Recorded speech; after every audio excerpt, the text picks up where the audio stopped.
بڑی تمنا تھی کہ بڑی جگہ حاصل کریں گے اور بڑا اہتمام کر سکیں گے، لیکن انسان اپنے رب کے فضل کو نہ شمار کر سکتا ہے، نہ گن سکتا ہے، نہ تول سکتا ہے۔ ذالک فضل اللہ یؤتیہ من یشاء۔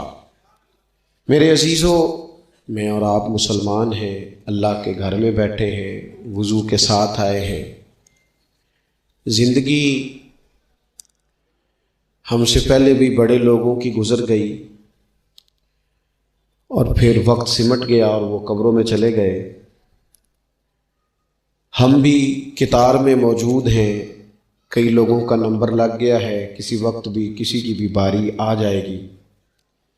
چند ایک ضروری چیزیں ہیں، ان کو اپنے ذہن میں اچھی طرح سنبھالیں۔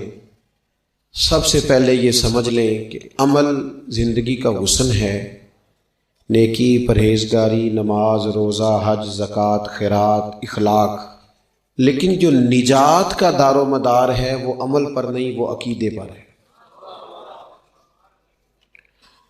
اگر عقیدوں میں خرابی آ جائے، اللہ تعالیٰ کی ذات کے بارے میں، رسول پاک علیہ السلام کے کمالات کے بارے میں، حضور علیہ السلام کی طیب و طاہر آل پاک کے بارے میں، یا حضور کے جمیع صحابہ کے بارے میں کسی کے عقیدے میں کمی آ گئی، میرے نبی پاک علیہ السلام کی ذات کے بارے میں ہمیشہ اپنا عقیدہ اعلیٰ رکھنا، ستھرا رکھنا، اور اپنے ذہن میں یہ بات بٹھا کے رکھنا کہ بعد از خدا بزرگ توئی قصہ مختصر۔ کبھی کسی شخص کی کمزور بات کے پیچھے نہ چلنا۔ اللہ نے ہمیں رحمت للعالمین نبی کا غلام بنایا ہے۔ اللہ نے محبوب پاک علیہ السلام کو عظمتوں، شانوں، بلندیوں کے ساتھ بھیجا ہے۔ کبھی کسی ایسے بحث کا حصہ نہ بننا جو حضور کے کمال کو تولے، یا نبی پاک کے علم کو تولے، یا حضور کے فضائل کو تولے، یا نبی پاک علیہ السلام کی عظمتوں کو تولے۔ کبھی اس بات کے قائل نہ ہونا، یہ نظریہ لے کے ہم نے قبر میں جانا ہے کہ بلغ العلا بکمال کشف الدجی بجمال حسنت جمیع خصال صلو علیہ حضور کی عظمتوں کے قائل رہنا، اور ہمیشہ قائل رہنا، اور جم کے قائل رہنا۔ کبھی کسی کمزور بات کا سہارا، لوگ بڑی کہانیاں سناتے ہیں، بڑی باتیں بتاتے ہیں، کبھی اس چکر میں نہ پڑنا۔ نبی پاک کی جتنی نسبتیں ہیں نا، ان سب کا احترام کرنا۔ ہمارے بزرگ نا جس گدھے مبارک پر محبوب سوار ہوتے نا، اسے گدھا نہیں کہتے، ہمارے بزرگ اسے کہتے ہیں دراز گوش شریف۔ دراز گوش فارسی میں لمبے کانوں والے کو کہتے ہیں۔ کہتے ہیں چونکہ اس گدھے پر حضور سوار ہوئے ہیں، اب اس کو دراز گوش شریف کہنا ہے۔ کہتے ہیں کبھی کو مٹی تھوڑی محبوب کریم علیہ السلام کے قدمین شریفین کے قریب آئے تو یہ نہیں کہنا قدموں کو مٹی لگ گئی، کہنا کچھ مٹی حضور کے قدم چومنے لگی، مٹی حضور کے قدم چومنے لگی۔ کبھی بات کرنا ہوتی تو کہتے کہ بیماری آئی تھی محبوب پاک سے فیض لینے کے لیے۔ تو بہت احترام کے جذبات۔ اعلیٰ حضرت بریلوی رحمۃ اللہ علیہ کے سامنے کسی نے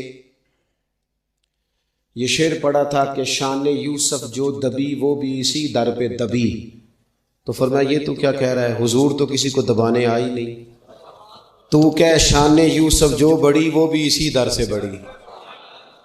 پھر کسی نے کہا تھا وہ دو درخت تھے نبی پاک کے گنبد کے سامنے کھجوروں کے پرانے زمانے میں، تو کسی نے کہا تھا یوں ہیں درخت حضرت والا کے سامنے، مجنوں کھڑا ہو خیمہ لیلا کے سامنے۔ تو اعلیٰ حضرت فرمانے لگے تم نے حضور کے خیمے کو تشبیہ ٹھیک نہیں دی، تمہیں کہنا چاہیے تھا یوں ہیں درخت حضرت والا کے سامنے جیسے قدسی کھڑے ہیں عرش معلیٰ کے سامنے۔ کبھی بھی کوئی کمزور لفظ، کمزور جملہ حضور سرور کہوں کہ مالک و مولا کہوں تجھے، باغ خلیل کا گلے زیبا کہوں تجھے، لیکن رضا نے ختم سخن اس پہ کر دیا، خالق کا بندہ خلق کا آقا کہوں تجھے۔ ایک تو یہ بات، دوسری بات یہ کہ بڑا افراط و تفریط کا دور آیا ہے، جس کو بھی لڑانا ہوتا ہے وہ مذہبی بنیادوں پہ لڑانا شروع کر دیتا ہے۔ مذہب کے نام پر لوگوں کو ایموشنل کرنا اور مذہبی بنیادوں پر تفریق پیدا کرنا، یہ بڑی گھناؤنی سازش ہوتی ہے۔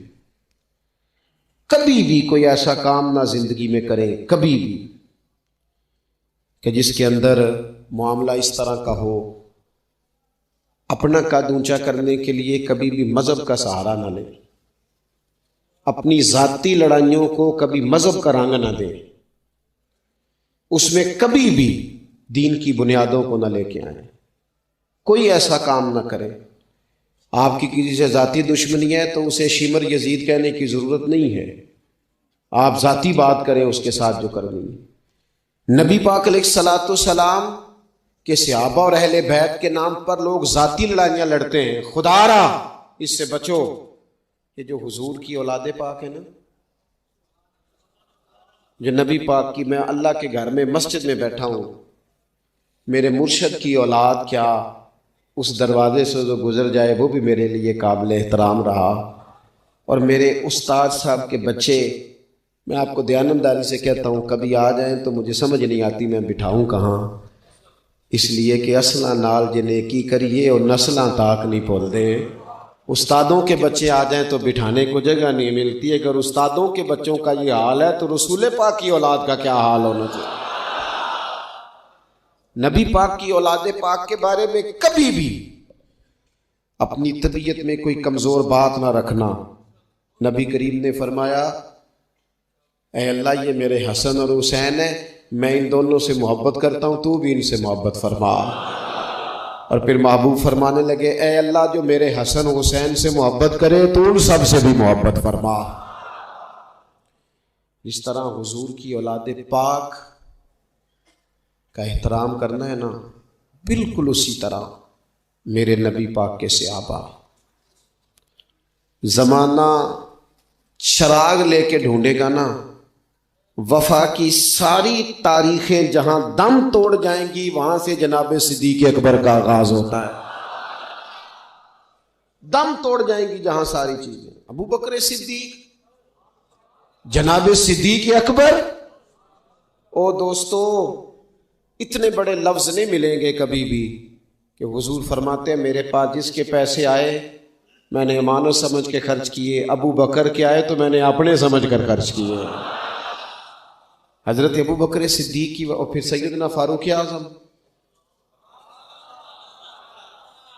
آپ نے بھی حدیث سنی ہوگی، میں نے بھی، حضور نے فرمایا کہ شیطان عمر کو دیکھ کے رستہ بدل جاتا ہے۔ پہلے یہ حدیث بڑا سنا کرتے تھے، اب اس طرح کا تجربہ ہوا ہے کہ بات ہی کھل گئی ہے۔ وہ صرف حضرت عمر کو دیکھ کے رستہ نہیں بدلتا، حضرت عمر کا نام بھی لے تو رستہ بدل جاتا ہے۔ یقین کریں ہم نے لوگوں کو رستے بدلتے دیکھا ہے، نام لے لے حضرت عمر کا، شیطان رستہ بدل گیا۔ اور سیدنا عثمان غنی،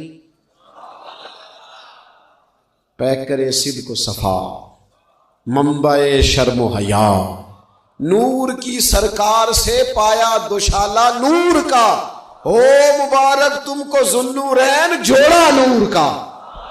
حضرت عثمان غنی، اور پھر مولا علی شیر خدا، حال عطا، مشکل کشا، حضرت مولا علی شیر خدا۔ حضور نے بات ہی ختم کر دی۔ پاک علیہ السلام نے فرمایا علی دنیا میں بھی میرا بھائی ہے، آخرت میں بھی میرا بھائی ہے۔ حضور کے جمیع صحابہ، جمیع، سن لے، جمیع صحابہ بشمول کاتب وحی سیدنا امیر معاویہ رضی اللہ تعالیٰ عنہ تک، جمیع صحابہ، ہر ایک کا ادب، احترام اور روح اور دل سے اپنی طبیعت میں پیدا رکھنا۔ کبھی کسی چکر میں لوگ آپ کو فلسفہ سنائیں گے، فلسفہ تو لوگ ابا کے خلاف بھی سناتے ہیں، فلسفے کی رنگ میں تو لوگ یہ بھی کہتے ہیں کہ تیرا بھائی تیرا اصل میں دشمن ہے، فلسفے میں تو لوگ بڑی چیزیں لے آتے ہیں۔ تو لوگوں کی کہانیاں سن کے کبھی چکر میں نہ پڑنا، عقیدے کو مضبوط رکھنا۔ اور دوسری میں آپ حضرات سے گزارش کروں گا، اپنی زندگی سے کام لیں، اپنی زندگی کو بامقصد بنائیں۔ اس سے پہلے کہ وجود تھکنے لگے، بیمار ہونے لگے، کمزور ہونے لگے، ایسا وقت آ جائے کہ لوگ نمازیں بھی کرسیوں پہ پڑھنے لگے، اپنے آپ سے کام لیں، سخت محنت کا عادی بنائیں اپنے آپ کو، جد و جہد کریں۔ یہ ڈھیر ساری تعداد میں ان لوگوں کی دیکھتا ہوں جو کام نہیں کرتے، محنت نہیں کرتے۔ نبی پاک صلی اللہ تعالی علیہ وآلہ وسلم کے سامنے سے ایک نوجوان گزرا تو کچھ لوگوں نے کہا یا رسول اللہ صلی اللہ تعالی علیہ وسلم، یہ مال کمانے کے لیے جا رہا ہے، کاش یہ اللہ کے راستے میں جہاد کے لیے سفر کرتا۔ تو حضور فرمانے لگے اگر یہ اپنے بچوں کی روزی کے لیے بندوبست کرنے جا رہا ہے پھر بھی اللہ کے راستے میں ہی ہے۔ ماں باپ، بہن بھائی، بیوی بچوں کے حقوق ادا کرنے کے لیے کوشش کر رہا ہے تو بھی اللہ کے راستے میں ہی ہے، اور اگر اس لیے کوشش کر رہا ہے کہ میں کسی کے سامنے ہاتھ پھیلانے سے بچوں تو فرمایا پھر بھی اللہ کے راستے میں ہی ہے۔ محنت کریں، جد و جہد کریں، سہارے نہ تلاش کریں، اور اپنی زندگی اس طرح کی محنت والی بنائیں کہ آپ تھک جائیں شام کو۔ ایک لمبی تعداد ہے لوگوں کی جو کام نہیں کرتی، کوشش نہیں کرتی، تگ و دو نہیں کرتی۔ کوئی بھی آپ کسی شعبے سے بھی وابستہ ہیں، بجائے اس کے کہ دوسرے شعبے کو ٹھیک کرنے کی کوشش کی جائے، ہم جس شعبے میں ہیں ہم اس شعبے میں محنت کریں، کوشش کریں۔ میں اس نتیجے پہ پہنچا ہوں کہ جو ٹائم انسان بچاتا ہے نا آرام کے لیے، اس ٹائم میں بے پناہ سستی اسے گھیر لیتی ہے۔ ہم چھوٹے ہوتے تھے بچپن میں، اسکول سے ایک چھٹی کرتے تھے پھر دوسری کرنے کو بھی دل کرتا تھا، دوسری کرتے تھے پھر تیسری کرنے کو بھی دل کرتا تھا۔ گاڑی اسی کا نام ہے جو چلتی رہے، ڈیوٹی اسی کا نام ہے جو ہمیشہ کی جائے۔ زندگی میں مسلسل جد و جہد کریں گے، مسلسل کام کریں گے، اس کا نتیجہ یہ نکلے گا کہ آپ محسوس کریں گے کہ آپ کا وجود جو ہے وہ بڑی صلاحیتوں والا ہے، وہ بیکار نہیں ہے۔ مسلسل کام۔ آپ انبیاء کرام علیہ السلام کی زندگی دیکھیں، صحابہ کی زندگیاں دیکھیں، اہل بیت کی دیکھیں، اولیاء اللہ کی دیکھیں، بزرگان دین کی دیکھیں، آپ دیکھیں کہ انہوں نے کام کتنا کتنا بڑا کیا ہے۔ ہم کبھی ان کو پڑھتے ہیں تو حیران ہو جاتے ہیں کہ یار اتنے مختصر وقت میں اتنا زیادہ کام تو ممکن ہی نہیں۔ اعلیٰ حضرت رحمۃ اللہ علیہ نے 1000 کتاب لکھ دی، امام بخاری نے پوری دنیا میں گھوم کر احادیث جمع کر کے ایک جگہ پہ اکٹھی کر دی، اور پھر اصول وضع کر دیے حدیث پاک کے کہ حدیث کس طرح قبول کی جائے گی، پھر اس میں فرق کر دیا کہ صحیح کون سی ہے، متواتر کون سی ہے، حسن کون سی ہے، ضعیف کون سی ہے، موضوع ہو تو پھر اس کے قاعدے کیا ہیں۔ اتنا کام بزرگوں نے کر دیا۔ جد و جہد تھی زندگی میں، مسلسل ڈیوٹی کرتے۔ جب مسلسل کام کرتے ہیں نا، نبی پاک صلی اللہ تعالی علیہ وسلم نے فرمایا جو آدمی محنت کرے، کوشش کرے اور شام کو تھک کے سو جائے، اللہ اس کے پچھلے گناہوں کو معاف فرما دے۔ تو چلتے رہیں، جد و جہد کریں، ہمت کریں، کوشش کریں۔ کبھی کبھی یوں ہوتا ہے کہ انسان سمجھتا ہے کہ میں نے کوشش تو کی تھی لیکن یار یہ میرے کوشش کرنے سے کوئی نتیجہ نہیں نکلا۔ عارف رومی رحمۃ اللہ علیہ فرماتے ہیں کہ ایک شہر ایسا تھا جس میں ایک بیماری بار بار حملہ کرتی تھی، تو 3-4 پہاڑیاں ایک دوسرے کے اوپر تھیں، اکٹھے پہاڑ بنے ہوئے تھے، اس کے اوپر وہ جڑی بوٹی تھی جس سے اس بیماری کا علاج ہوتا تھا۔ تو کئی حکیموں نے بتایا کہ اگر وہ جڑی بوٹی حاصل کر لی جائے تو تمہارے شہر کے لوگ صحت یاب ہو سکتے ہیں، پر وہ 4 پہاڑیاں اوپر نیچے، اور پھر ڈھلان بڑی سیدھی تھی، جو پیر رکھتا پھسل جاتا، کوئی جرت ہی نہ کرتا اوپر جانے کی، لیکن لوگ بیمار تھے، تکلیف میں تھے۔ بالآخر ایک شخص نے ارادہ کیا کہ کب تک لوگوں کو بیماری سے سسکتے، تڑپتے، مرتے دیکھتا رہوں گا۔ اس نے کلاڑا اٹھایا، ہتھوڑا اٹھایا، پہاڑ کاٹنا شروع کیا کہ میں سیڑھیاں بناؤں گا اوپر جانے کے لیے۔ فرماتے ہیں کہ وہ پہاڑ کاٹ رہا تھا تو جو قریب آتے تھے نا، وہ اسے کہتے تھے پاگل ہو گیا تو اکیلا بندہ کیسے پہاڑ کاٹے گا، بیوقوف ہے، چھوڑ دے۔ اس نے کہا یار تم ساتھ نہیں چل سکتے تو حوصلہ شکنی تو نہ کرو، مجھے کچھ کرنے تو دو۔ سالوں لگ گئے، ایک پہاڑ کاٹ کے سیڑھیاں بنائی اس نے، پھر دوسرا پہاڑ شروع کیا، پھر سالوں لگ گئے، اب 2 پہاڑ کاٹے تھے، بڑھاپا آ گیا، بیمار ہو گیا، موت کا وقت آ گیا۔ اب چونکہ سیڑھیاں بن گئی تھی تو 2 پہاڑ کٹ گئے تھے، وہاں تک لوگ آنے جانے لگے تھے۔ این اس وقت جب وہ دنیا سے جا رہا تھا، پھر بھی کچھ لوگ حوصلہ شکنی کر رہے تھے، اسے کہہ رہے تھے خدا کے بندے کیا نتیجہ نکلا؟ کچھ لوگوں کی ڈیوٹی ہوتی ہے اپوزیشن کا کردار ادا کرنا، وہ ہر موقع پر حوصلہ شکنی کرتے ہیں۔ اب اس پر آخری وقت آ گیا ہے، باوجود اس کے کچھ لوگوں نے جا کے کہا کیا نتیجہ نکلا جی؟ تیرے پر موت کا وقت آ گیا ہے، تو اوپر تک تو جا نہیں سکا، فائدہ کیا ہوا؟ وہ کہنے لگا بیوقوفو تمہیں پتہ ہی نہیں میں کامیاب ہو کے جا رہا ہوں۔ انہوں نے کہا کس طرح؟ کہنے لگا میں نے آدھا سفر آسان کر دیا ہے، اب جو میرے بعد آئے گا نا اسے صفر سے نہیں شروع کرنا پڑے گا، میں نے آدھا سفر اس کے لیے آسان کر دیا۔ وہ تیسرے پہاڑ سے شروع کرے گا، 2 کاٹے گا تو جڑی بوٹی تک پہنچ جائے گا، لوگوں کو شفا ہونے لگے گی اللہ کے فضل سے۔ ہم پتہ کیا کرتے ہیں، بالخصوص میرے وطن کا رواج یہ ہے کہ لوگ آدھا سفر بھی آسان کرنے کو تیار نہیں، وہ کہتے نہیں سارا ہی فلانا کرے گا۔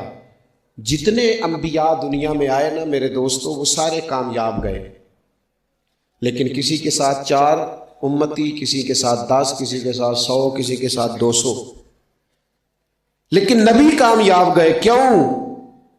کہ اللہ تعالیٰ نے جو ان کے ذمہ ڈیوٹی لگائی تھی، وہ ڈیوٹی انہوں نے پوری ذمہ داری سے سر انجام دی۔ اس ڈیوٹی میں انہوں نے کبھی کوئی کمی دکھائی تو اپنی زندگی میں جد و جہد کریں، کام کریں، بیٹھ کر صرف بات نہ کریں، تنقید نہ کریں، بیٹھ کر صرف منصوبہ بندی نہ کریں۔ اور میرے ملک میں بالخصوص یہ کام ہوتا ہے، تبصرے کرو، چینل کھولو، تنقید کرو، اندر کی خبر لے کے آؤ، کوئی کہانی سناؤ، کوئی نئی سٹوری بناؤ، لیکن کام نہ کرو۔